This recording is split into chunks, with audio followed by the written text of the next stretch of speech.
sync. Cool. Yeah, I think that looks like. Does that look like recording to you? Mm-hmm. Red light, countdown.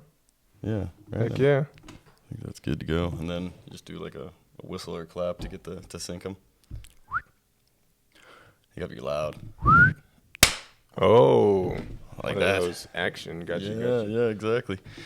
So right now I'm sitting here with Eli Cunningham and Arthur Reyes. You can't see Arthur Reyes, but he's in the background, and if we get enough time, we'll get him on a podcast. If not, might be on the later date. But Mr. Eli Cunningham, thanks for coming, man. Thanks for having me, man. I'm excited.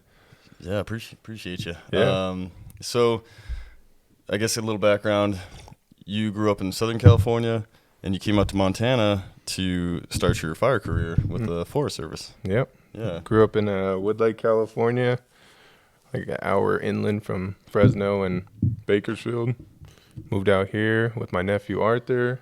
Did my first fire season. It was great. Met Luke Barrett. Hey, you stop. Yeah. Yeah, real disappointment here. Yeah, never that. You're like, that guy did what in his fire career? He's really soft. Never that, man. Yeah, well, that's one thing, dude. Like, I really enjoyed. Like, when I got in the smoke jumper world, you start doing your own PT, and I kind of liked that, man. Because everyone's kind of has like a different body type and like different things they can do. Like some people, like for me, cardio is just like not natural. Even though my little brother ran long distance in college, I would always struggle, even with like the 400. Even if I was in pretty good shape, the 400 was always like a tough race for me. Yeah. So doing the group PT like with the crew we had this year, I think was like really, really beneficial, man. Like me and you going at it, and Benson and everybody else, and Nicolette even, all of us getting involved and talking trash, and Doug and Katie, man. I mean, they were doing great too. Like 100%. Man, Doug and Connor, man, they were looking really trim. By the time fire season came in, man, Yeah. it was. I think we had a good program going. Yeah. And We had a great crew and just a great PT program. Like everyone was willing to put in the work. Sports was fun. Ultimate basketball, we played a little bit. Yeah. And everyone got super competitive. But even running was it was great to do. Yeah. Like I think I can't remember if it was Seth or Jake that had us doing like those like kind of little wind sprint exercises and crab walking or whatever we were doing, bear crawls, and like that was what were we doing for that circuit? We were doing we do like lunges and then like a sprint. Oh, around the station? No, that was at that open field in the park. Yeah. We did like almost like a HIIT workout kind of. It was like lunges with like a sprint for 40, 50 yards. Walk back, and then we did like some push-ups. We did another lower body exercise. Yeah, that was a good little PT. That was really good, because we did that jog out to the river, to the Bitterroot River. For a little warm-up. Yeah, for the warm-up, and then cruise back. And nice thing is, and if anyone's got to get a bowel movement out or something, like we're going right past the station, so you can drop off and go hit the bathroom if you have to, and then 100%. Then meet up back at the park and get after it. Yeah. So, how was the Forest Service? You probably had a little bit coming in talking to your nephew, so you had a pretty good idea of what to expect. But like, how to live up, man? Was it like what you wanted, or? Yeah, it was 100% what I wanted. I mean, for a first season, I think I got 700 and some overtime hours. Went to Michigan, never been there before, so I got the travel aspect. Oh, what a dream assignment that was! Because you guys were like on the lake, right? Yeah, we were right on Lake Huron for like a month straight, paddleboarding, swimming every night, kayaking. Bro, it was like vacation, like right off the jump. That's awesome, man. And then the fires you guys did get sounded like they were pretty cool too. Like they had enough resources, you guys just smash them and move on to the next. Yeah, it was like I guess they were in a serious drought, and they lost that big one in the beginning of the season. I guess Julian was on there when they actually lost it at first. Really? Oh, I didn't know that, man. But it was cool to see how like they just roll with everything, like 5 or 6 crews rolling deep, a dozer just to patrol. Oh man, that's so awesome. It's like if there was a fire, it's like that's getting out instantly. Yeah, and that's like a lot of people talk a little down on California, but like that's kind of why I like California most of the time. I guess I've never had a problem where I didn't get enough resources, but those run cars, they just send the world at it. Yeah, and they can usually smash it pretty fast, and then you just kind of there for cleanup, and it's really nice. I like that aspect. So that's cool that. Wait, was it Minnesota? Michigan was like that. Yeah, God, Michigan, that'd be awesome. Yeah. And you guys were just on some cabins on the lake there? Yeah, it was like little bodegas, kind of like a cabin. There was like some apartment complex that were right on the beach also, but then there was like little cabanas that were like individualized, and they were like little party. Oh, really? I think Jake had one, Dave had one. Oh, and just then a like solo? yeah, because we kept had to like rotating because of the big weekends. Oh, gotcha. And yeah, it was great, man. And then just overall, we got on some cool fires this year. I think the only thing I can ask for more is just more fire. You know what I mean? Yeah. For our first year. Dude, absolutely. I mean, that's nuts, 700. I started in 2008, and I think I had 130. I mean, I was a student, so, I mean, it was a short year, but, like, even if I stuck around, I maybe would have got 200 because we got a decent I think I went to a Type 3 for, like, a few days, maybe a week, and then it was a Type 4 most of the time. Like, I started with a Type 4 and then just, got a little bit out of a Type 4 range, transitioned to Type 3. It was a small Type 3, so I didn't stay there for long, and luckily we got to stay on it because sometimes, local district, if it goes up Type 3 or more, local district is stuck for IA, but we got to stay on it, and plus, there was nothing else going on, and then I think maybe Phillipsburg got a pretty decent one that year that some folks went to, but man, it was slow. But also, though, I was just like really stoked to be learning how to use a chainsaw better because I'd messed around with chainsaws, but never like fall on trees really like the size I was doing and all that. And did you have any chainsaw experience before you came in? I did. So at my mom's house, we have a redwood on the property, and at one point during a storm, it snapped off the top of it. Oh, geez. And so we just had all this, firewood that needed to be cut up and messed with. So me and my sister had a hatchet, and we sat there for 2 days and busted our hands up and broke the hatchet. Oh, geez. And then it was like, all right, we need a chainsaw. Don't know how to run a chainsaw, but we're going to figure it out. Threw the chain like twice and was like, all right, I can't run a chainsaw properly. So that was my only chainsaw experience. Yeah. I'm excited I got to use it this year. So yeah, man. I actually get comfortable and knowing everything about it. Did you have any PPE when you were using the chainsaw when you were young? Nope. I didn't think so, man. I had some shorts, a T-shirt on. Flip-flops. Yeah. Yeah. And it was just... That's awesome, man. Sending it. Full send. Yeah, super dangerous, but I think we've all been there, man, because you just don't know. Like, it's like, you don't know what you don't know, and, like, it's an obvious quote, but, like, we all started that way. I think, I got to be on a construction site. Like, one time I was just, like, limbing up some trees around this foundation that we were digging, and, like, I didn't think anything of it, man. I was just, like, winging the saw around and, like, probably getting way too close to my thighs, with it, you know? And then once you get on the Forest Service and you get all the PPE, and you're like, oh, man, this is a lot better. And, you see so many people just, shop themselves, and it's just like, thank God for those. Oh, yeah, 100%. They really work. Yeah. Once I learned about all the PPE, I was like, oh, I was definitely doing that wrong when I was using it, just not. Yeah. Just doing whatever I thought was right and not trying to cut myself. Yeah, man. And then you get the mileage in by using one. You start to use your body more and your hips more, and you're like, it's, like when you're first doing it, especially being a meathead like me, man, I started using like my shoulders and my back and my arms, and I'd just be like pretty well gassed in the day, but I also liked it because it was a workout. But then I got older and realized, I could use a lot of my hips and leave the power head more off my hip and kind of lean into some cuts and stuff and not get too crazy, because you start lifting that power head up, and, that'll just wear you out real fast. It's definitely like man and machine working in harmony. Once you figure that out and like using your body properly, it can save you, because, listening to stories about shot crews in California just cutting brush all day, it's like you're going to be doing that for hours on end. Yeah, just gnarly, man. Oh, yeah, it's tough. And, the hottest I've ever cut in was 110, and, like, with a lot of PPE, it's like just like cutting in an oven. But I know there's some folks that have probably been in hotter. So. Yeah, 100%. Yeah. And then, so start off the year, it was actually kind of slow in the beginning, and then all of a sudden things just rolled. Where else did you go besides Michigan?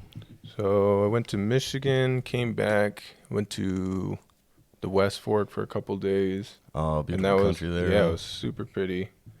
It was pretty slowed down by the time we got there, but I got to experience like humping hose up a hill. Ooh, yeah. Laying a hose leg. The hose pack? Mm-hmm. Two hose packs, a couple, put it on the tool and carry it up the hill. Well, those are wonderful because they have no support, yeah, and the straps are super skinny. Yep. So that's always wonderful. You're like halfway tired up the hill, and then it gets caught, and then you like almost fall down the hill. Oh yeah, especially how steep it is there. It's already pulling kind of backwards, and then and then just keep pushing. Yeah. And then I guess for folks that might be listening to this, hopefully we get some viewers or some listeners. Yeah. Hose pack is basically just like a pre-packed canvas bag with some really tiny shoulder straps that you put typically over your line gear bag, which has your shelter and all your essentials for that day and water and food. And it is usually a certain length of hose. I don't know how, I Like can't remember. 400 feet? 400 feet. Yeah, that sounds about so. right. Yeah. Does that sound about right? Yeah. So what's that? About 400. Yeah. So about 400 feet. And then you get different kinds of styles of hose packs, but they're all pretty much the same kind of pain in the neck to hump up the hill. But they are handy. I mean, like, it's nice to have that much hose. Yeah, and it's way better than just putting hose rolls on a stick and trying to hump those, because I did that a few times and it was like, okay, I got to drop like 2 of these because Yeah, I'm going to kill myself. Yeah, exactly. Cause usually then you got just the tool handle wrestling on your shoulders. Yeah. I mean, those straps are not great. It's still better to have it like evenly distributed across your shoulders versus having that one tool. And you're just walking at that point and having someone pull on the back of it so you don't trip over yourself or something. Yeah, and as you go, because it feeds out. Someone, like you said, someone could be pulling it out, or if you're attached to the hose line, someone could just be holding, and then you just, like, as you go, it's unraveling out of the pack, so you're putting a nice hose lay in, and then it's getting lighter as you go, so it makes you feel good until you're at the end and they have to go get another one. Yeah, and then you realize it's suicides because you're just going further and further every time. Oh man, yeah, you really feel it in the thighs. Yeah, I learned what an engine mod does that day. It was great though. Yeah, because that's the thing, man. The old engine slug kind of deal. But man, like, when you got to do stuff like that, you get in some steep country. It's like you can't take an engine up there, you know. But you get all those appliances, So get your hose lay in, man, and get to work. Yeah, I was glad we did all the hose training and burning this spring, when I started out, because it was just so easy to do. It was like, take that up the hill, set this up, grab some more, and then just keep running. Yeah, man. Yeah, that was kind of nice, man. Like, because I've been on a few burns that we didn't plumb, so it's kind of nice having all that hose work in, like you said, like, even refresher for me, because I mean, I could probably do it pretty much any time, but, like, it's like kind of like getting things figured out, and even like knowing that there's 400 feet of hose in the hose pack, and like, all right, so that's more than 400 feet, and gonna at least need 2 hose packs or whatever it might be, Yeah, we did I think the last day. So the next time I went to West Fork on another fire, me and Evan were pump operators, so it just kind of helped out. Oh, really? Yeah. Nice, man. That's a good experience there, man. Evan's good stuff. I tried to get him on a podcast before he took off, so I'm gonna have to go to him. But I've never been to Moscow, so that'll be cool. Yeah, I've never been there either. Oh, really? Hey, maybe we can. Maybe I drove through it. I drove over here, but it was pretty dark when I was driving. Yeah. Maybe we can link up. Well, on your way out, do you go through Moscow on your way out? I'm going to Seattle for 2-3 days. Oh, really? And then I'm gonna come down the coast. Dude. So yeah, that'd be really good, man. And that Oregon coast and stuff, man. Beautiful country. Yeah, last time I was through Oregon, it was pitch black and like 1 a.m, so I just kept driving through. But I didn't really get to see much, and I've never been to Seattle, so. Jeez, if I had the podcast studio, I'd just be following you. Yeah. Just trying to interview the people. The mobile studio. Yeah, man. It's coming. Yep. So you said you and Evan were doing pump operating? And yeah, he did, I think 2 days. We were on that fire. I think it was the Crooks Creek fire or the Woods Creek. I don't remember which one was first or second. Oh, but yeah, he was pump operator 2 days, and he was like, yeah, can I get someone else to do it? And so they made me do it, and it was great. Yeah, it's good because you get so much troubleshooting time. I mean, it can get a little monotonous, running the pump. But also, like, if something happens or, whatever, you get so familiar with, especially like a Mark III, that can be really temperamental, Yeah, at first it gave us me and Arthur actually, to get it running, because he was running the crew down there mopping up. Oh, nice. And so, but yeah, once we got it started, it's really just, pay attention to the pump, make sure it didn't turn off. I had to deal with the contract crew dropping off water every 2 seconds, and to fill up the not bladder bag, but the pumpkin. Keep that full. And then Seth was also delivering water, so chopping up with Seth and the other crews that were passing by. Yeah. Getting my little tree workouts and rock workouts in to keep me sane during the day. Yeah, keep the body moving. Was he in the Type 4 or is he in? Oh, nice, man. Yeah, he was in the Type 4. Just shuttling water for you. Yeah, that's super handy, man. Yeah, he was lucking us out with the radio. We had one station up there, and they were actually playing pretty good music, so he just blared it and thank God. Get everyone's morale up. Yeah, man. Oh, dude, I jumped a fire in the Bob Marshall back in 2015. Okay. And we were in a cabin. It's called Gates Park. Like, it used to be like, I guess, the entrance to the Bob when people used to get in there more. I think pre-wilderness, I want to say. Okay. I mean, I don't know my history on this like I should, but really, really cool spot, man. And there was a radio in there, and I don't know if the Packers brought it or if it just been left there. But we can only give one radio station, and it's not that far from like Browning, so it was the res station, And like, as soon as you fired the thing up, have you ever heard the song Electric Powwow? Mm-mm. Dude, if you get a chance, check it out, man. It is awesome, man.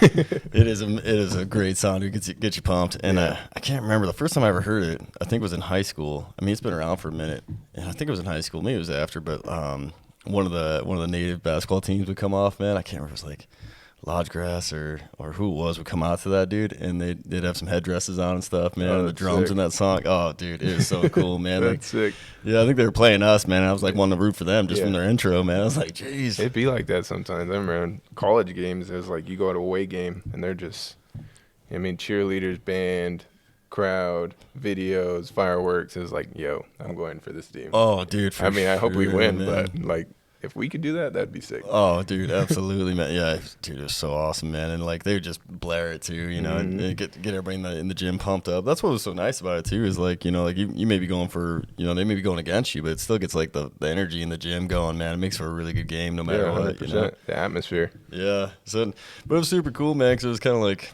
the old movie Smoke Signals. You ever seen that movie? It's a native movie. I'll check it out if you get some time. Yeah. And it's pretty cool. And like in the beginning, if I remember this right, in the beginning, they're showing like the radio folks, and then they're showing it on film, and then they're like doing like a weather report and a traffic report from this guy who's just sitting out at a 4-way stop in the middle of nowhere. Yeah, I got you. And he's just talking about the people who went by, like, oh, so and so just went by, you know, and like head to the store. You know, that was like a traffic report. Yeah. And that's how this radio station was. Got It was you. kind of like that, man. Like just like a local report, and them just talking about stuff going on in the community. It was really cool. That's sick. Yeah, I still remember when we were in Michigan and we're like driving, I think patrolling or something, and you just hear on the fire radio just guys talking about the hockey game. Oh, really? Like for 10 minutes. It's about like, yeah, do you see the game last night? Yeah, they did pretty good. And it's just like the whole time on the That's radio. awesome. There's hot micing or Just hot mic, not caring, just like, yeah. Who do you think is gonna win this next game? Because the finals are going, and Oh yeah. Doug was cracking up. Oh, I bet. Yeah, he's a big hockey fan, being Yep. from Minnesota too. Yeah. Did they have a pretty good Yooper accent?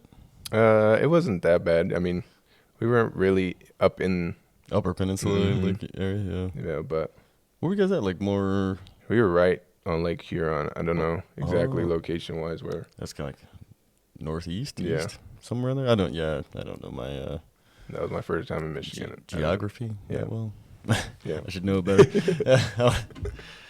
Make sure I was using the right word there. Yeah. God, my brain has been sticking all morning. Coffee, man. Yeah, I know. I keep sucking it down. It's doing pretty good. I Yeah. should have made another pop for us. It's all right. And then so what? Left off with the Seth. Working with Seth, giving you some tunes. Yeah, that was West Fork. Oh, that was West Fork. Yeah, and then we went on a fire out in Arlee on the res, and we're there for a couple of days, and that was cool to see. I mean, it's just everywhere you go, works different, moves different, and so being on the res was just a different feel. Stayed at the powwow grounds. Really? Yeah, Yeah. it was pretty cool. I got a lot of saw time in. 'Cause it was more just like prep this road to burn. And there was a lot of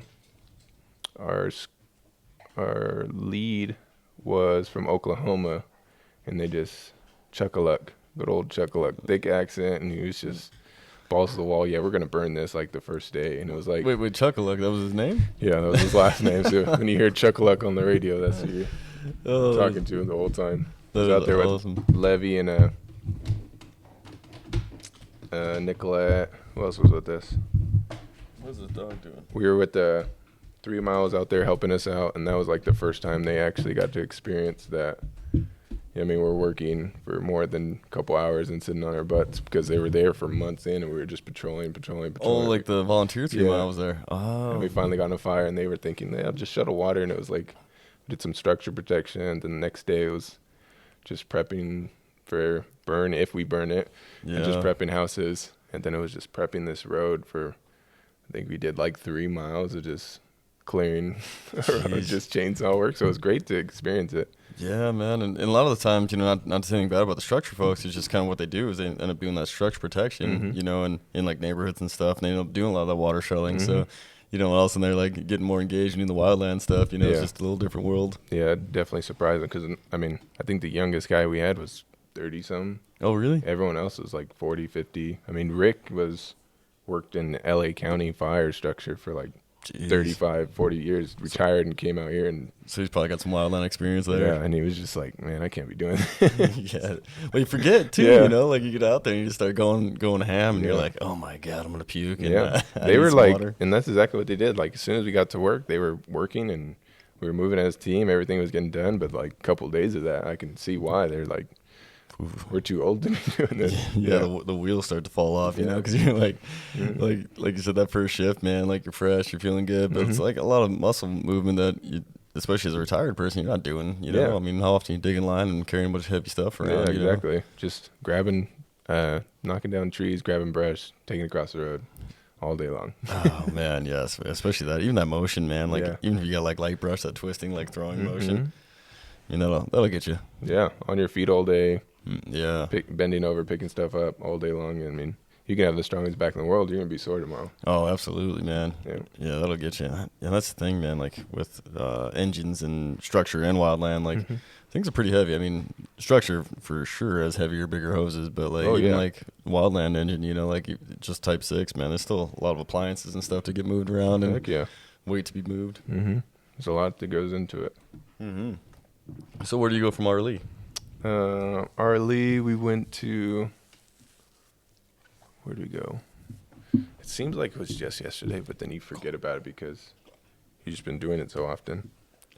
Yeah, that's what I'm trying to get your timeline here. Yeah, I'm trying to remember it. Did you end up getting back off Forest, or were you on Forest for a while? No, I was on Forest for most of it.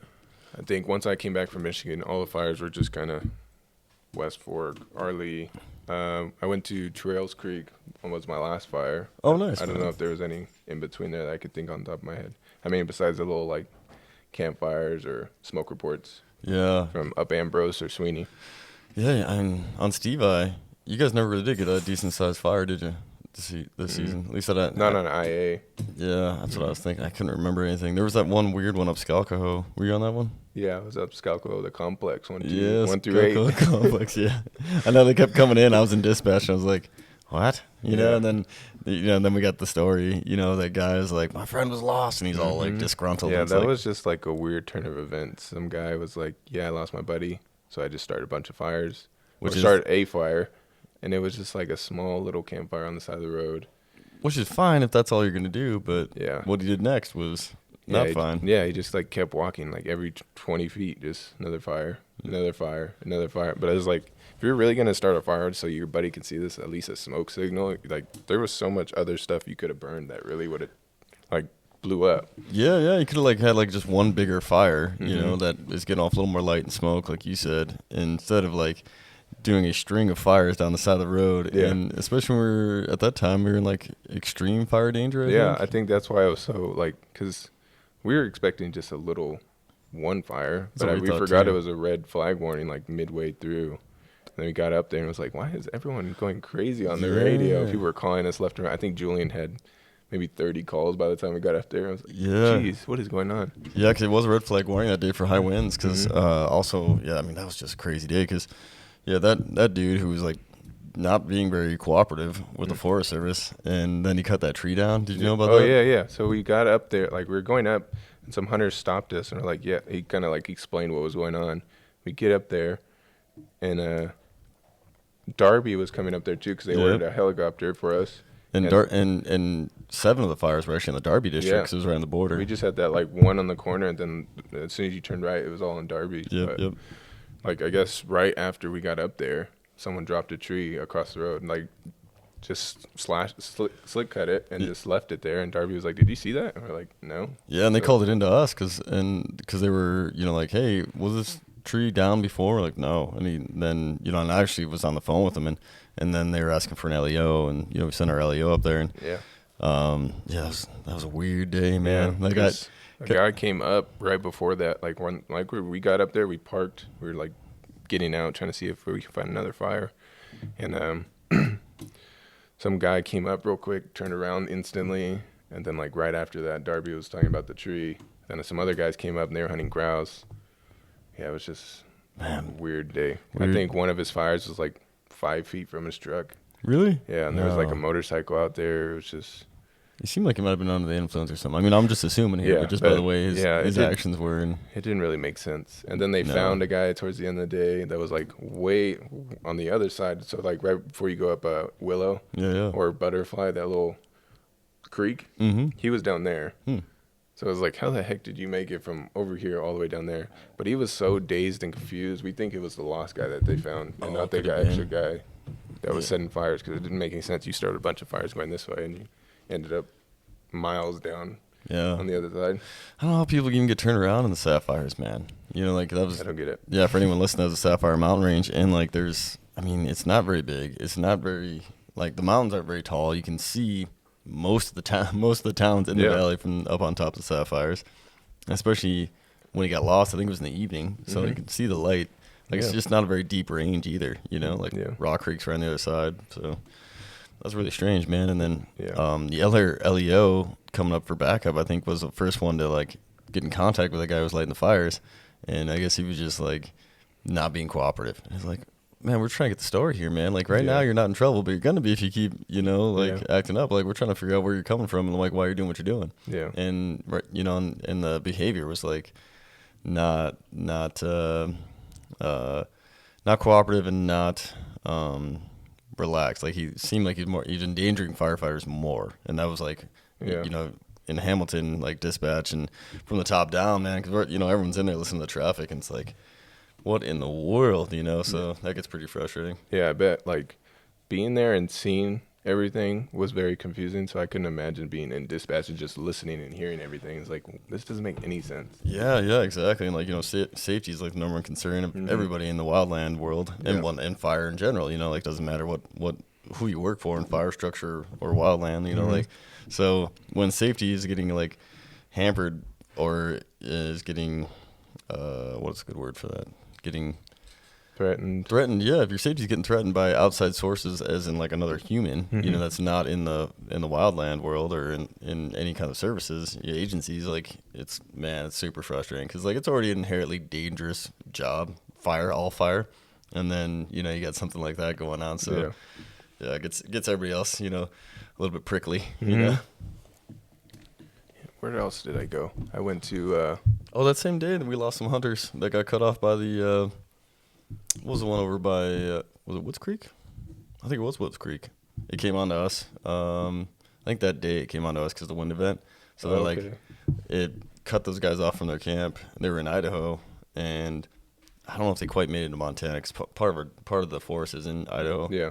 And so, yeah, it was just a weird day all around, man. That's crazy. We're trying to get them to use Two Bear Air because Two Bear Air is free, you know, and then they got the IR and I think night vision and hoist and all those capabilities, man. That Two Bear Air is really, really awesome. Gotcha. Yeah, if anyone from Two Bear Air is listening to this, thank you for what you do. Yeah. So, but they wouldn't use Two Bear. The guides and everybody were in contact with those folks, and they were with their guide, so the outfitters, I mean. And so the outfitters, you know, had a pretty good plan, and they ended up getting them out. So it was all fine, but like at first it just sounded more of a panic. Like we don't know who these people are. They got cut off from their camp, and it's like, well, you know, hesitation could be kind of the end of some people. So like that's a lot of tragedies and have ended in tragedies just because of the hesitation. So but so where'd you go after that? I went to Granite Pass, right off Lolo, and that was that was one of those that, like, tests your morale. I mean, not really me because I'm willing to do anything, but it was like, hey, we're going to be up there for a day. Kind of same thing they did with Arlie. Like, if you come up there today, if they need you longer, stay.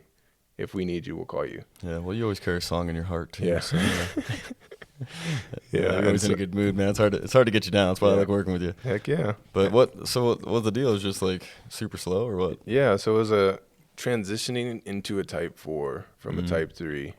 Why didn't anyone call me? Yeah, I know. And then I needed that one. And then it just kept like going. Like, I mean, we're just prepping roads. I think the first day was the hardest day. Just prep a road, chip it, and get through the day. Ooh. And then the next day it was like, are we going home? Oh, because you guys were like on loan, huh? Yeah, we were on loan the whole time, and somehow we squeaked 14 days out of it. Oh, that's because awesome, it was like dude. day 10, and they were like, all right, we're gonna keep you. Like, I mean, there's no point in making you work 10 days and not. Yeah, that'd be bum helping deal. you out and get you 14 in. Yeah, that'd be bum deal. And then it was really just like not working yourself out of a job, trying to stay there for that long. So it was like doing berms and a bunch of rehab work, prepping dozer lines and fan lines, pacing yourself out, which can be kind of good too. Like if you've had just a balls out summer and you're like kind of get a more of a slow pace assignment, but also like you said, mentally it can be real taxing. Yeah, a lot of people wanted to go home because we were only right in Lolo. It was only like 30 minutes from the crib. Yeah, you can smell home. Yeah, and you're just staying in tent, and then it rained like half the days on us, so you're like sleeping in the rain. Oh yeah, man, doing your thing in the rain. Yeah, I forgot about that because like it still wasn't hitting our forest. It just kept going north of us because in dispatch we'd be watching the weather all day long, and you'd see the cell coming, and like sometimes it cruise over and it'd be just like directly east of Hamilton. You're like, all right, we're good. This is gonna help slow things down. And they would just it started cutting north when it hit the Bitterroots, or getting close to the Bitterroots. And the Bitterroots are saved by the gods always. Yeah, it seems like it's all something. Storms and stuff just avoid us. Oh, dude, yeah, it usually splits. You know, when it comes over, like it's like right in Idaho and starts going north and south. But yeah, Granite, that was like. Is that east of or west of the hot springs there, like more towards Idaho? So it was right past the hot springs. Oh, really? Cool. Yeah, so we did Did you guys get to stay there? No, we didn't get to stay there. We got catering from there. We stayed in a field, like right off Lolo, and then drove up there every day. I think 2 days we prepped a road like behind the hot springs. Oh, really? That's kind of cool. That's some cool country there. Did you see the private one that used to be public? There's like a sign. If you don't know what you're looking for, you might not even notice it. I probably didn't. So if you're heading west, up the canyon there, up the, well, was that 200? No. What is that road? 90? No. What is that road? Not 200. Is it 200? Arthur, what's that highway? Going up towards Lolo, Kootenai, or Kuski. Jeez. My brain is mush today. Yeah. I can't think of it. 12. 12. Isn't it 12? Yeah, it is 12. Oh, it's 12. Jeez. 12. Just keep throwing numbers out there. We'll figure it out eventually. We'll just agree to something. Yeah, so Highway 12. So yeah, just like if you're heading west on Highway 12, just before, it's like pretty snaky, pretty like hairpinny turns or just S curves. Yeah. Right before you get to Lola Hot Springs, on the left there's an old sign. I guess there's like someone bought it years ago, but it used to be like a really nice public hot spring right there, and I don't blame him for buying it. I'd do the same. But yeah, 100%. Yeah. So if you don't know what you're looking for, like the signs, there's not much left of it. There's still like the pole and like the outline of the resort there, but that's about it. Heck yeah. But I was wondering if you got like some eyeballs on it because I've never even seen it. I didn't know what I was looking for, so I just drove by every day. Yeah. Most of the time I was asleep. Yeah. And on my way to the fire, and then wake up and get to work or patrol or whatever they gave us to do that day. Yeah. But it was cool.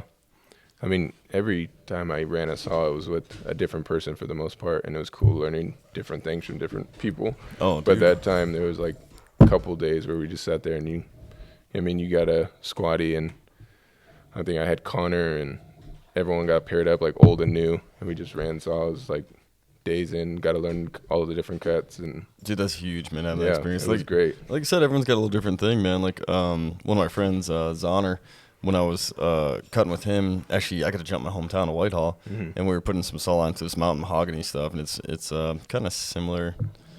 I'm not even gonna say it because I'm probably wrong here, but there's a what is it? I can't think of the plant in California, and Chaparral just keeps popping in my head, but there's like Manzanita. I think it's like kind of similar to Manzanita because I think Manzanita is like super hard, isn't it? Super hard. Yeah, and that mountain mahogany same way and pretty thick. So I think it's kind of similar to that. I'm not sure like if it's as volatile as like the Manzanita, but anyways, like we were saw team, swamp, tank for tank, we'd switch and he'd saw for a tank, I'd swamp and then switch around. And I felt so bad, man, because Zonner is so good of a sawyer that I barely had to swamp for him. I mean, he was amazing. And like, so I was thinking, and I've been a B sawyer for a while at this point, and like was gonna go for my C's, and I was pretty confident I would have got my C faller at that time. Not anymore. I don't have enough trigger time, but like I was like so impressed, man. And like that was like another really awesome takeaway from like the jumper world, just because like a lot of these folks, especially like in Missoula area, come from like logging backgrounds, so like they've been sawing since they could probably stand, learn from their dads who were old, time loggers and stuff. And 100%. Yeah, dude. And it's just, like you never stop learning in this job, which is super cool. Yeah. I guess that's the moral of that story. Every day is learning. Yeah. And it's great. Like even if you've been years in, year one, wherever you're at in the fire community, it's just always a learning aspect of it. Yeah, absolutely, man. You know, and then get down to region too, because like then you might pick up something that they're doing that's a little different. You know, like I'm trying to think of something off the top of my head. I know like there's like I think the Coconino does like a different hose pack than like we do, or they or at least one of their styles a little different. Because I remember in Whitehall we were picking that up from Region 3. Gotcha. Oh, you gotta get going, man. Oh, you do. Yeah, shoot. 10 o'clock, man. Man, that flew by. It did. I guess we'll wrap this up real quick, man. Eli, thanks for coming out, man. Thanks, I probably man. got like a ton more questions for you, but heck yeah, we can do this again anytime, man. Yeah, I appreciate you coming. And of course. Arthur, we'll have to get you on the next one. You got any social media or anything you want to pump out there? Yeah, I'm a personal trainer. So on Instagram and Facebook, you can just look me up, Elijah Cunningham, or Facebook. And then Instagram is health_is_fit, or wealth_fit. That was super confusing. Yeah, you might want to say that one more time. Yeah, I just went through a logo change and a name change, so I'm very back on the old school one. But it's health_is_wealth_fit. Nice. On Instagram. Right on. Then Elijah, Elijah, Cunningham, Cunningham. Perfect. All right, thank you, sir, man. I appreciate you coming. Thank you, man. Yeah. And for anyone who might be listening, thank you. Thank you.